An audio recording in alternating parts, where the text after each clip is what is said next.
Hello दोस्तों। आज मुझे इस सेशन में बहुत इम्पोर्टेंट नोटिस डिस्कस करना है जो कि फार्मेसी काउंसिल ऑफ इंडिया से 15 मार्च 2022 को पब्लिक नोटिस मिला है, उसके बारे में बात करनी है। तो पहले यहाँ आपको बता दूँ कि बहुत सारे यूट्यूब चैनल ऐसे हैं जो कोई भी नोटिस आता है तो उसके लिए थंबनेल पर एग्ज़िट एग्ज़ामिनेशन का टाइटल डालते हैं और उसको डिस्कस करते हैं, जबकि उसमें एग्ज़िट एग्ज़ामिनेशन का कुछ भी दिया हुआ नहीं होता है। कोई बता रहा है कि ऐसे पेपर होगा, वैसे एग्ज़ाम होगा, इतने क्वेश्चन आएंगे, उतने क्वेश्चन आएंगे। इसके बारे में कोई भी नॉलेज अब तक किसी को नहीं है कि एग्ज़िट एग्ज़ामिनेशन कैसे होगा, कब होगा ये भी नहीं पता है, क्योंकि जो है पीसीआई ने क्लियर कर दिया है जब तक पीसीआई का नोटिफिकेशन नहीं आएगा तब तक एग्ज़िट एग्ज़ामिनेशन नहीं होगा। तो तब तक तो कोई घबराने की ज़रूरत इसमें है ही नहीं, जब आएगा नोटिस तब देखा जाएगा।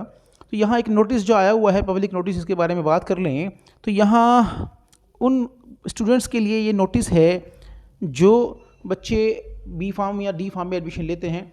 उनको अलर्ट रहने की ज़रूरत है कि कौन सा कॉलेज उनके लिए सूटेबल है। पीसीआई ने ये क्लियर किया है। यहाँ हम देखें तो एक सुप्रीम कोर्ट के जजमेंट में आया है, नंबर 1 जो है ए है इसमें। तो यहाँ देखिए, the pharmacy act 1948 shall only prevail with regard to recognition and or approval of pharmacy courses, pharmacy institution intake capacity and degree and diploma in pharmacy। तो यहाँ पे क्या है कि केवल फार्मेसी एक्ट 1948 के तहत ही जो कॉलेज डिप्लोमा डिग्री कोर्सेज चला रहे हैं या फार्मेसी में डिग्री या डिप्लोमा प्रोवाइड कर रहे हैं, तो उनको जो है पीसीआई फार्मेसी एक्ट 1948 के तहत ही उनका अप्रूवल करेगी, रिकॉग्निशन करेगी। दूसरा इसमें है कि the norms and regulation set by PCI and other specified authorities under the pharmacy act would have to be followed by concern institutions imparting education for degrees and diploma in pharmacy. तो यहाँ पे क्या होगा कि PCI ही जो है जो भी नॉर्म्स सेट करेगी, जो भी जो है रेगुलेशन सेट करेगी, वो सभी कॉलेजेस को, जो कॉलेज डिग्री या डिप्लोमा फार्मेसी में प्रोवाइड कर रहे हैं, उनको फॉलो करने होंगे। अगर ये कॉलेज जो है डिप्लोमा के दिए हुए नॉर्म्स को फॉलो नहीं करते हैं या उनका वायलेशन करते हैं या उनका उल्लंघन करते हैं, तो ऐसे कॉलेज से जो बच्चे पास आउट होंगे तो पीसीआई उन बच्चों का रजिस्ट्रेशन नहीं करेगी फार्मासिस्ट का। तो यहाँ इसको अच्छी से देख लें। नेक्स्ट पॉइंट में हम देखें तो कि नेक्स्ट 2 नंबर इसमें है कि under section 12 of the pharmacy act 1948, यहाँ इसके बारे में बता दूँ कि सेक्शन 12 क्या है। फार्मेसी एक्ट 1948 जो है उसका सेक्शन 12 है। ये सेक्शन 12 क्या है, जिसमें इसके तहत जो है पीसीआई फार्मेसी कॉलेजेस को मान्यता देती है, उसकी कॉलेज को रिकॉग्निशन या उसको अप्रूवल देती है। ठीक है, तो जो कॉलेजेस अंडर सेक्शन 12 अप्रूव्ड होते हैं वही कॉलेज के पास आउट बच्चों को का पीसीआई फार्मासिस्ट के तौर पर रजिस्ट्रेशन करती है। तो यहाँ आप देखें कि under section 12 of the pharmacy act 1948 the Pharmacy Council of India grants approval to pharmacy courses and examination for the purpose of registration as a pharmacist to practice the profession under the Pharmacy Act। तो यहाँ पे under section 12 ही जो है जो college से approve होंगे तो उन्हीं कॉलेज को जो है उन्हीं कॉलेज के पढ़ने वाले बच्चों को या पास आउट स्टूडेंट्स का रजिस्ट्रेशन पीसीआई में होगा। वही बच्चे अपने यहाँ से अप्रूवल लेकर के रजिस्ट्रेशन करा के प्रैक्टिस कर पाएंगे। यहाँ कुछ और चीज़ें हैं नंबर 3 में कि the PCI approves the following pharmacy courses under the statutory provisions of the following education regulation format under section 10 of the pharmacy act. तो यहाँ पे कुछ नाम इसमें दिए गए हैं कि नेम ऑफ रेगुलेशन क्या है और नेम ऑफ कोर्स। तो the education regulation 2020 for the diploma course in pharmacy. अब पहले जो एजुकेशन रेगुलेशन थी वो एजुकेशन रेगुलेशन 1991 वो चलती थी, लेकिन अब जो है 2020 में नई रेगुलेशन आ गई हैं जिसके तहत सिलेबस भी चेंज हो गया है, कुछ सब्जेक्ट भी कम हुए हैं। 5 सब्जेक्ट अब हो गए हैं थ्योरी के और 5 प्रैक्टिकल के, क्योंकि पहले क्या होता था कि 6 थ्योरी थी और 4 प्रैक्टिकल, 5 प्रैक्टिकल थे, 11 सब्जेक्ट टोटल होते थे, लेकिन अब 10 सब्जेक्ट्स हैं। तो यहाँ डिप्लोमा इन फार्मेसी के लिए अब एजुकेशन रेगुलेशन 2020 लागू होगी। दूसरा इसमें बैचलर ऑफ फार्मेसी और बी फार्म कोर्स रेगुलेशन 2014। तो बैचलर ऑफ फार्मेसी के लिए जो रेगुलेशन होगी टीचर्स का जिसमें अपॉइंटमेंट है, तो वो सब जो है एजुकेशन रेगुलेशन जो रेगुलेशन है 2014 उसके तहत इसमें होगा। नहीं, फार्म डी रेगुलेशन 2008 है, फार्म डी के लिए हैं। मास्टर फार्मेसी कोर्स रेगुलेशन 2014 है, ये एम फार्म के लिए हैं। तो यहीं बैचलर फार्मेसी प्रैक्टिस रेगुलेशन 2014 है, ये बैचलर फार्मेसी प्रैक्टिस में जो बी फार्म होता है उसके लिए हैं। वहीं नेक्स्ट हम देखें इसमें कि the statutory provisions of the above education regulation also clearly prescribe that no authority or person, institution, society, trust or university, etc. shall start, conduct or increase admission to the pharmacy courses without prior approval of the PCI. तो यहाँ पे क्या हो, कोई भी authority, कोई भी person, कोई भी इंस्टीट्यूशन, कोई भी सोसाइटी और ट्रस्ट या यूनिवर्सिटी पीसीआई के अप्रूवल लिए बिना अपनी सीट्स को नहीं बढ़ा सकती है। इसलिए आप एडमिशन लेने से पहले तो जिसकी भी कॉलेज में आप एडमिशन ले रहे हैं उसको अपने पीसीआई की ऑफिशियल वेबसाइट पर जाकर चेक कर लें कि वो कॉलेज अंडर सेक्शन 12 अप्रूव्ड है या नहीं है, और उसको कितनी सीटों का अप्रूवल मिला हुआ है, क्योंकि अगर जितनी सीटों का उसमें अप्रूवल मिला हुआ है उतनी ही एडमिशन कॉलेज ले सकता है, उसके अलावा कॉलेज एडमिशन नहीं ले सकता है।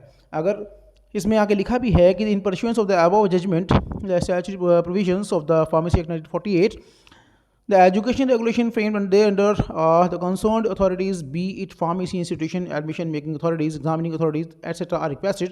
यहाँ पे कहा गया है कि जितने भी जो कॉलेजेस हैं, इंस्टीट्यूशंस हैं, जो एडमिशन मेकिंग अथॉरिटीज़ हैं या एग्जामिनिंग अथॉरिटीज़ हैं, जैसे कि AKTU या BT वगैरह हैं, तो इनको कहा गया है कि to strictly follow the norms and standards prescribed the PCI for various pharmacy courses with regard to approval pharmacy courses, approved intake etcetera. तो ये कहा गया है इसमें कि जितने भी एग्जामिनिंग अथॉरिटीज़ हैं या एडमिशन मेकिंग अथॉरिटीज़ हैं, ये सबको जो है पीसीआई के नॉर्म्स को या पीसीआई के स्टैंडर्ड्स को स्ट्रिक्टली फॉलो करना है, स्ट्रिक्टली फॉलो करना है।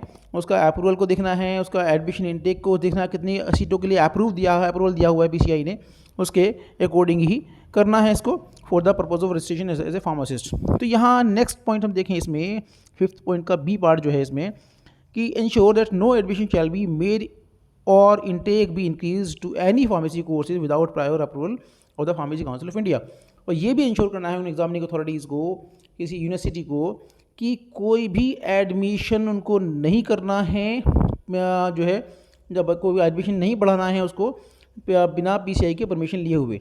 पीसीआई से एडमिशन अगर बढ़ाना है या सीट रेज़ करनी है तो उसके लिए पीसीआई को पहले अप्लाई करना पड़ेगा, पीसीआई का उसको अप्रूवल मिलेगा, अप्रूवल मिलने के बाद ही वो जो है एडमिशन को जो है सीट रेज़ कर पाएंगे।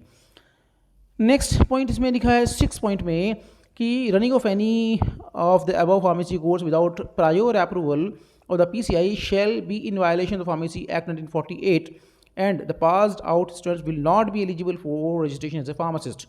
यहाँ पे क्या है कि अगर कोई कॉलेज जो है पीसीआई से अप्रूवल लिए बिना अगर चलाता है कॉलेज को, तो वहाँ से जो बच्चे पास आउट होंगे पीसीआई उनका रजिस्ट्रेशन नहीं करेगी। और यहाँ पे लिखा भी है कि अगर एक्सेस एडमिशन है, जो है जो अप्रूव्ड इंटेक है, जो सैंक्शनड इंटेक है पीसीआई का, उससे अगर ज़्यादा एडमिशन लिए हैं, एक्सेस एडमिशन है, तो PCI in no way shall be responsible for the same. अगर ज़्यादा एडमिशन है, जो उसका अप्रूवल भी नहीं है इतने एडमिशन्स का, तो और इससे ज़्यादा एडमिशन अगर किसी कॉलेज ने ले लिए हैं, तो किसी भी कंडीशन में पीसीआई उन स्टूडेंट्स को रजिस्ट्रेशन नहीं करेगी और इसके लिए पीसीआई रिस्पॉन्सिबल नहीं होगी। यही नेक्स्ट पॉइंट हम देखें कि all prospective parents and students aspiring to pursue any course in pharmacy for the purpose of registration as a pharmacist under the Pharmacy Act 1948 should first ensure that the particular institution which they intend to join has been approved by the PCI for the conduct of the course or study or approval under Section 12 of the Pharmacy Act 1948 and verify the admission number। यहाँ पे क्या करना है, इसमें इन्होंने बताया है कि जो बच्चा, जो स्टूडेंट जो है किसी कोर्स में, किसी फार्मेसी कॉलेज में, किसी फार्मेसी कोर्स में एडमिशन लेना चाहता है, तो उनके जितने भी पेरेंट्स हैं या स्टूडेंट्स हैं, उनको ये चेक करना है कि उस कॉलेज को कितना जो है अंडर सेक्शन 12 अप्रूवल है कि नहीं है, और अगर अंडर सेक्शन 12 अप्रूवल है तो कितनी सीटों के लिए उसमें अप्रूवल है, कितनी सीट्स उसको सैंक्शनड है, और उसको आपको चेक करना है। और इसमें आगे लिखा भी है the list of such institution is displayed on the official website of council. और आप जो है जो ऑफिशियल वेबसाइट है काउंसिल की, जो कि www.pci.nic.in, इस पर जाकर के आप देख सकते हैं। जब मैंने इसके बारे में पहले वीडियो बना चुका हूँ कि आप देख सकते हैं कि जितनी इसमें सैंक्शन इंटेक हैं, जो कॉलेज अंडर सेक्शन 12 अप्रूव्ड हैं, जो कोर्स कंडक्शन के लिए अप्रूव्ड हैं, उन सभी की लिस्ट जो है पीसीआई की ऑफिशियल वेबसाइट पर दी हुई है। इसलिए कोई भी जो है इसमें कन्फ्यूजन नहीं है। पहले कॉलेज को चेक करें कॉलेज अप्रूव्ड है कि नहीं है, कितनी सीटों के लिए अप्रूव्ड है, उसी के बाद इसमें एडमिशन लें। अदरवाइज़ पीसीआई ऐसे बच्चों का जो एक्सेस एडमिशन किसी कॉलेज ने लिए हैं बिना पीसीआई के अप्रूवल के, अगर बच्चे वहाँ से पास आउट हो भी जाते हैं तो पीसीआई उन बच्चों का रजिस्ट्रेशन नहीं करेगी और वो स्टूडेंट्स जो है पास आउट होने के बाद भी फार्मासिस्ट की प्रैक्टिस नहीं कर पाएंगे। तो यहाँ इनको आप देख लें। धन्यवाद।